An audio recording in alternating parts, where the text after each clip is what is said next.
বিমস্টেক সম্মেলনে যোগ দিতে ঢাকা ছেড়েছেন প্রধান উপদেষ্টা ডক্টর মোহাম্মদ ইউনূস।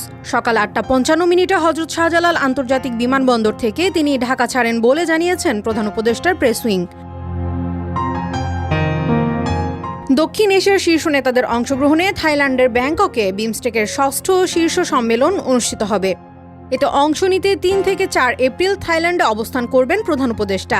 ২ এপ্রিল প্রধান উপদেষ্টার high representative doctor Khalilur Rahman এক ব্রিফিংয়ে জানান, বিমস্টেক সম্মেলনে প্রধান উপদেষ্টার সঙ্গে থাকবেন পররাষ্ট্র উপদেষ্টা মোহাম্মদ তৌহিদ হোসেন ও পররাষ্ট্র সচিব মোহাম্মদ জসিমউদ্দিন। সফরে প্রধান উপদেষ্টা ভারত সহ বিমস্টেক সদস্য রাষ্ট্রগুলোর নেতাদের সঙ্গে দ্বিপাক্ষিক বৈঠক করবেন। সম্মেলনের সময় দুটি সমঝোতা স্মারক স্বাক্ষর অনুষ্ঠানে উপস্থিত থাকবেন তিনি।